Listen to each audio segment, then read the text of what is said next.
And a very good evening to you. Welcome to this edition of the Deep Dive. Tonight, I want to talk to you about something that has been consistently in the news and is of strategic importance to the Jamaican population in light of the criminal activities in our country, in light of the proliferation of gangs and the struggle that the security forces face in dealing with this scourge of violence in our country. It is important to note that over the last several days, the Jamaica Constabulary Force and its partners have recovered hundreds of weapons shipped into the country from the United States. I'll ask that you all absorb that. Now, we have to assume that when the security forces confiscate a shipment of contraband weapons, that there's a strong possibility that numerous other shipments have gotten through. Now, we know that Jamaica is inundated with illegal guns. That's a fact. And the security forces, with the limited resources they have struggled to remove the guns from the streets. Last year, well over 1,000, I think it was 1,200 plus Jamaicans were killed with firearms.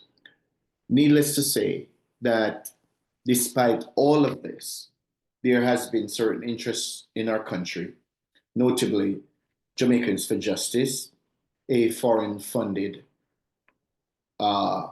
agency that came into existence, I think, in 1999 by University of the West Indies pediatrician named Carolyn Gomes. Now, I don't want to talk about myself, but those of you who know me know that this is something that I've been on writing about and warning about the dangers that this poses to our country since as far back as JFJ was formed. I also had issue with the 2010 formation of the INDICOM, of the government agency called INDICOM, which came out of Carolyn Gomes's lobbying and insistence. Bruce Golding caved, and in conjunction with the People's National Party, they formed INDICOM. Now, let me be the first to say, the agency is formed, probably a good idea, because a police oversight agency that is formulated, funded, and equipped to investigate abuses by the security forces is not a bad idea. But the legislation on which this agency operates is fundamentally flawed, and I've pointed that out, that it has been fundamentally flawed since its inception. And the advocacy, so to speak, of the then Commissioner Terence Williams and the exuberance with which he attacked his job at the time and throughout his entire tenure demonstrated that the law was flawed and that he was not the right person, excuse me, for the job. As a consequence, people who have been arrested by INDICOM and charged and have been freed by the courts. Now, this, by the very nature of that,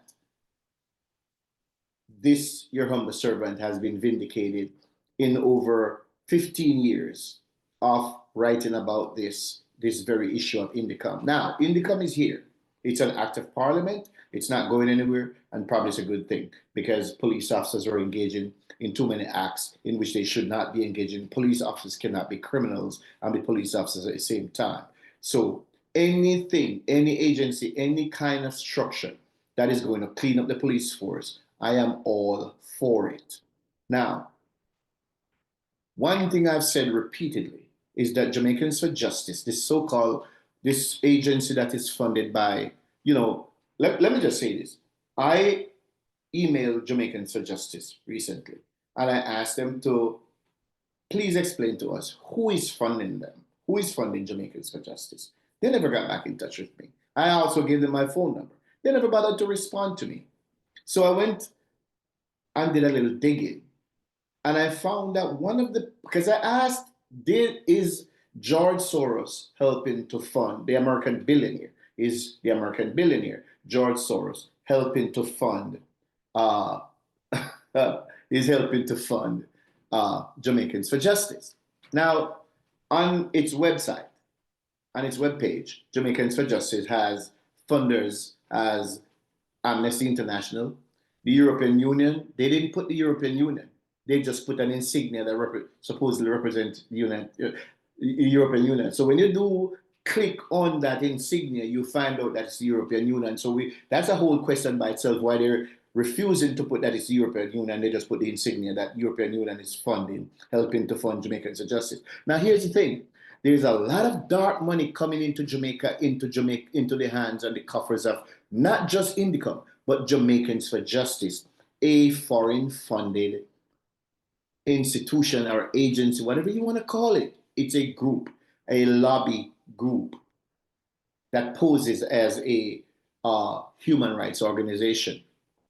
So on their page, they have Amnesty International, the insignia for the European Union. You have to dig to find out what that is. Not everybody knows what it is. And then there's a group in Florida called American Friends of Jamaica.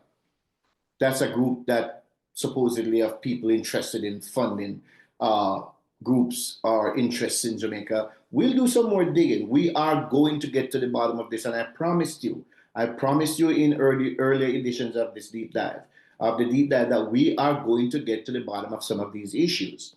Now, there's United Nations UNICEF Fund. We will dig into that too. The Global Fund, and here's one called the United Nations Democracy Fund. All of those sounded like they're awesome agencies, right? Above board, right? But not always. Not always. Okay? A lot of organizations, a lot of hanky-panky operates under these funds and under these fundings. And this is why, for example, Donald Trump was adamant, and the Israelis were adamant that there were people who were actually terrorists or counterinsurgents operating under some of the United Nations auspices. But the Open Society Foundation is also one of the funders of Jamaicans for Justice. I want you to bear with me. Now, it doesn't say what the Open Society Foundation is. But of course, your humble servant did a little digging, and we found out that the Open Society Foundation is a foundation funded by American billionaire, former Hungarian Jew named George Soros.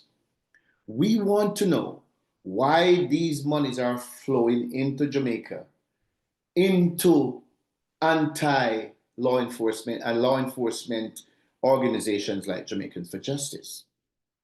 What is the interest of George Soros in Jamaican politics, in Jamaican law enforcement, in Jamaican society? Why they want our society disrupted?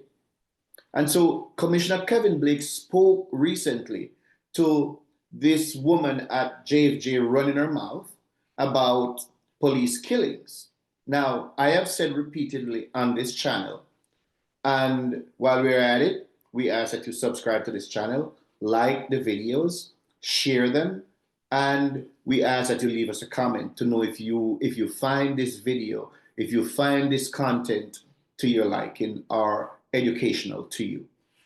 Thank you. Now, we have said repeatedly that we believe that there should not be overseas funding coming to groups like Jamaicans for Justice.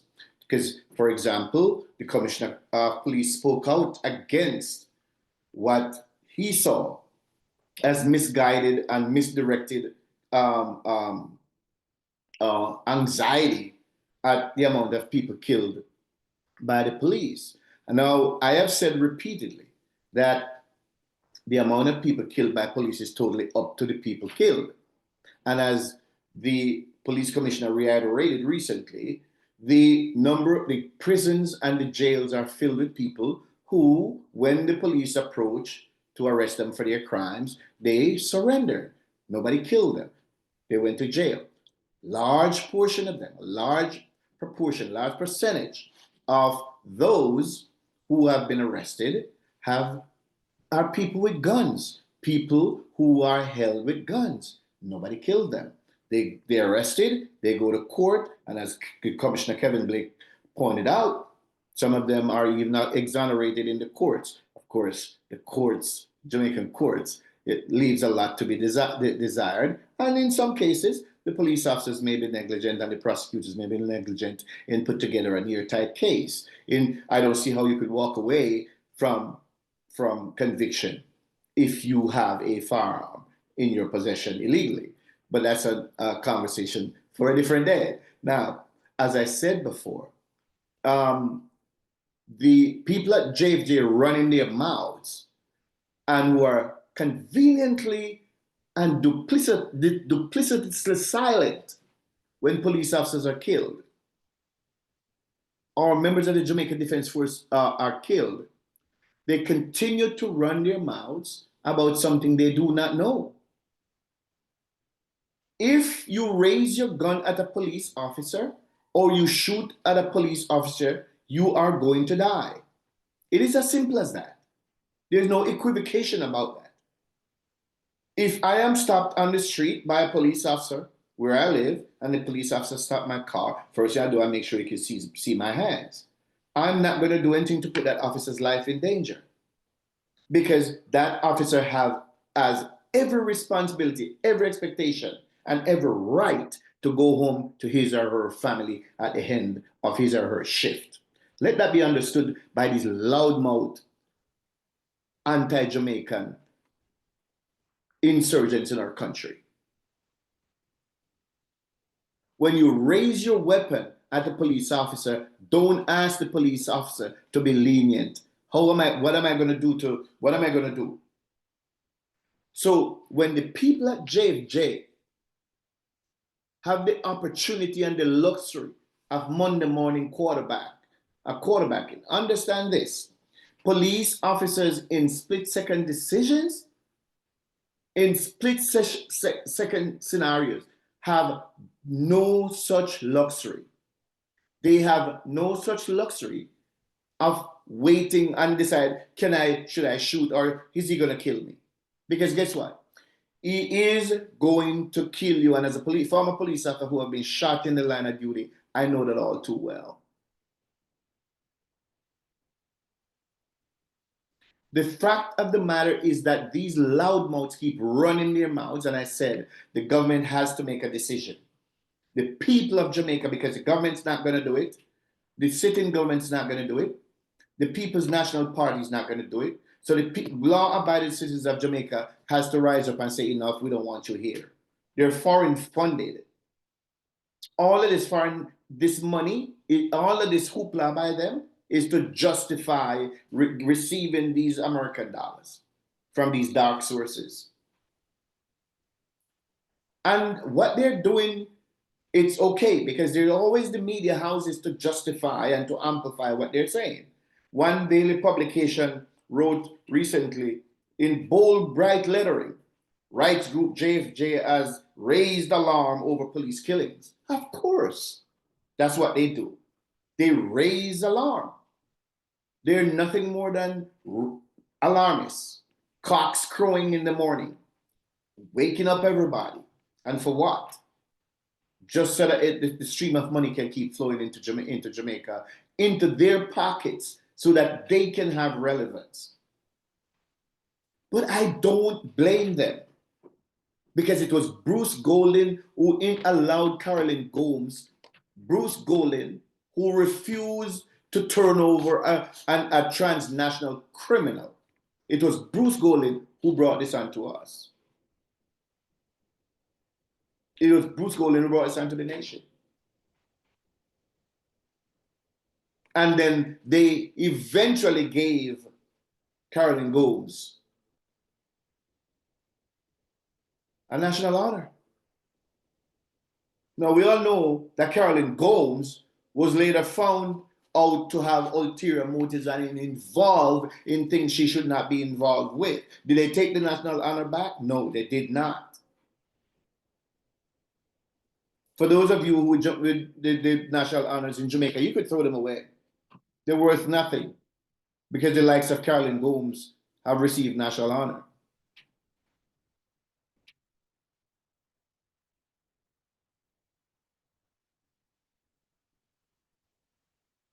It is an absolute disgrace. All of this hoopla about police killings. What this represents is a serious escalation, not in police killings. It represents a serious escalation in the threat that is ever present to Jamaica's national security by these armed thugs.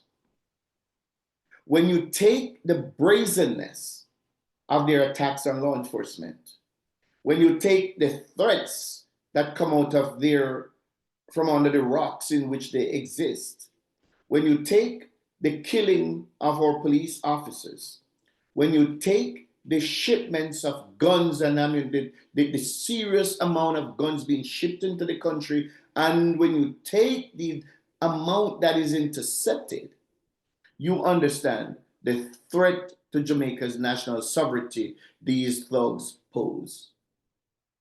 So for a foreign-funded organization to treat with this issue and to make it seem like the issue is with the police taking out these insurgents, that the police are the bad guys here?